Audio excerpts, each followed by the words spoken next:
This year, because I am in control of my brain and my body, I can look in the mirror and I can see all the choices that I've made and I have complete ownership over them. I can see the nights that I drank a little bit more wine than I should have. I can see the weeks where my diet consisted more of pizza and popcorn and wings and beer. I see the nights where I got a little bit less sleep than I would have liked because I was having so much fun and I couldn't say goodnight to the people, places, and things. I can also see the exhaustion from the days and the nights where my depression and my anxiety were the worst they had ever been in recent memory. I can see all the ways that I showed up for my people and I balanced their hard and their heavy on top of mine, sometimes instead of mine. I can see all the days and the nights that I spent laughing and being cheeky with my friends and the people that I love. I can see the sun and the heat and the impact of spending my entire summer outside, chasing them kids. When I look in the mirror now at the end of this summer, I see a reflection of somebody who has chosen life. And adventure and fun and honesty and surrender. I see a healed and ever healing version of myself. I can still see the cloud, but I'm very grateful to not be underneath it anymore. It has taken me such a long time to find value and worth and beauty in my reflection. It's incredibly hard and difficult to find your worth and to see the beauty when you're in a body that is so often never propped up or praised. And on days that I find myself leaning back into old toxic ways of thinking, I have to remind myself, I'm not an actor, I'm not a model, I'm not a personal trainer, I'm not an athlete. Literally nobody is paying me to have a ripped body, six-pack, big arms. Like it's not my ministry.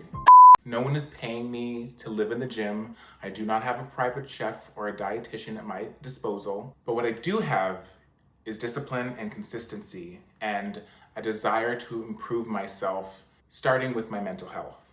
I have a big, rich, beautiful life that I want to be present for without constantly having to count my calories and my steps and think about what I'm gonna eat or if I'm allowed to eat it or if I eat this thing, what I'm gonna have to do after so that it doesn't consume me and take over my life. What I have is patience and grace for myself and my ever-changing body that will always be changing. And it's not easy, it's very hard, it's very difficult. I think once you have dealt with, battled, are experiencing life with Ed, I think that you always will be. I still have my days where I think about making that choice, and thankfully I'm still in a very strong space where it's like the thought is in and then the thought is out. It's like not an option. I frequently have dreams where it happens and then I wake up and I feel so disappointed and then I have to remind myself it was just a dream, and then I'm so grateful and thankful that it was just a dream. And so that feeling, the feeling of gratitude that it was just a dream and it wasn't something that happened, and even in my dreams when I do it, I feel such guilt, makes me feel like I have an actual handle on it and that I'm just gonna keep piling on the years to my recovery. But it's not easy, it is very hard. I had a friend in high school, Del Barber, who made up this ridiculous saying. He would always say, some days chicken, some days feathers, which was, his funny way of saying, you win some, you lose some, it is what it is. And so some days are good, some days are bad, some days are easy, some days are a struggle, some days are intentional. I am intentionally making it step by step, minute by minute, hour by hour. And that is just life, whether it's this situation or any other situation you could slot in its place. That is the motion of life. It's one foot in front of the other. It is one choice after another. It's one decision after another. And I just strive to make the best and the healthiest and the most progressive choices that I can make and decisions that I can make for myself, for my physical health, for my mental health, my spiritual health, all the healths. Sometimes I'll come across photos of me from when Life with Ed was at its peak and I was very thin. And I remember in those moments still feeling and looking at myself and my body and just seeing big. I would look in the mirror and I would see a 400-pound person. I would not see a realistic representation of what my body looks like. I look at those pictures now and it breaks my heart because I see such a broken and scarily thin human being, and it's baffling to me how I didn't see it in real time, but it also honors and confirms my growth and my evolution mentally in the way that I perceive myself, because I can see it now. I can recognize it now. I still have that issue. I still look at myself and I am aware that I am not seeing myself the way that I actually am. And even though I can't stop my brain from going and using that narrative, I'm aware of it. So it makes it easier because I can look at myself and I can start picking myself apart and then stop myself and say, this is not true. This is not fact. These are your feelings. Feelings are not facts. And I can remove myself. But I don't typically spend that much time looking in the mirror at all because that's my relationship with it, and who wants to spend their time doing that? But I've gotten a lot better in that regard. People make comments about the fact that I'm now posting, gym workouts and shirtless selfies and stuff like that. And on one hand, I get it because I was never that person. But what I think is important to understand is that I'm doing all of that for me. I want a record of the times that I've shown up for myself. I want a record of a realistic timeline of how the body responds and transforms from consistent workouts and consistently putting good food in my body. Because I think that there's a myth created by the internet that things happen quickly and fast, and if they're not happening in this timeline, you're not doing it properly or you're not doing enough. But everybody's body is different, and everybody's body responds to diet and exercise different. And it has taken me literally up until this morning to really get a firm grasp on that my body looks the way it looks.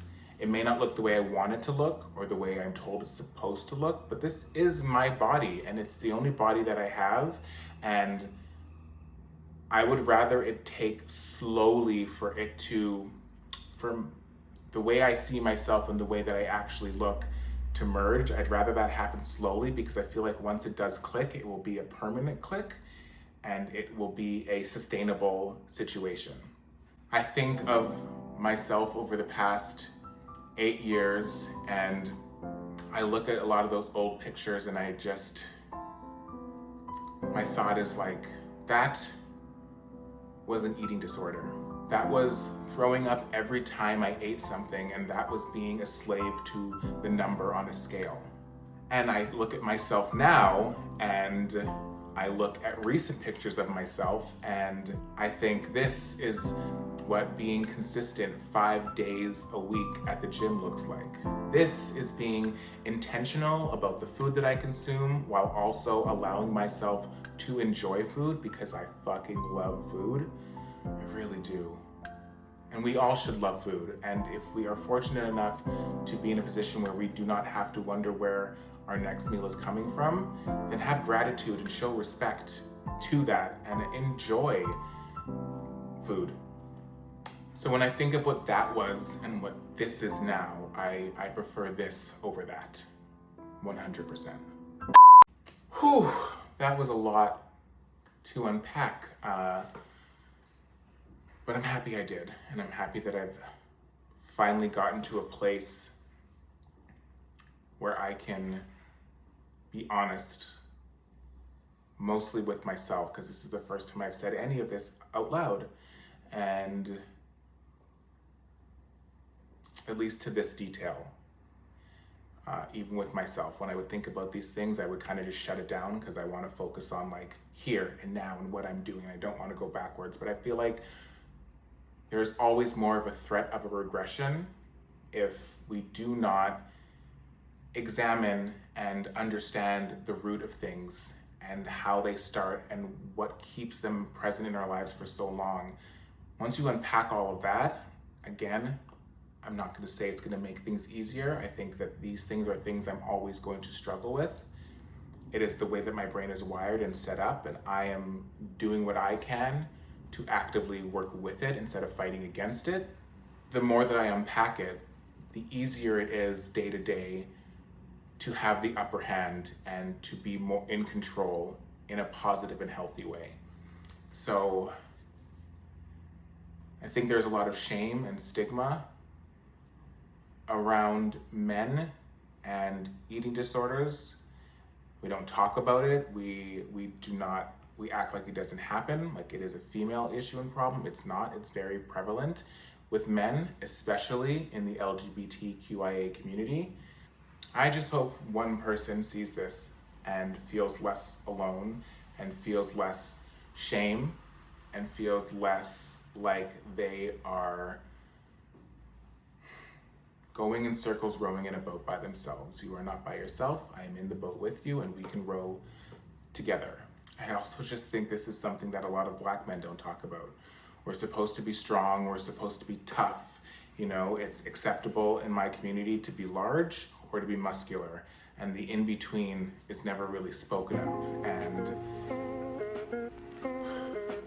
there is liberation in speaking your truth, and I'm just out here trying to be healthy and happy, emotionally, physically, all that good stuff. So if any of this resonated with you or helped you, I am happy and grateful that I can offer that.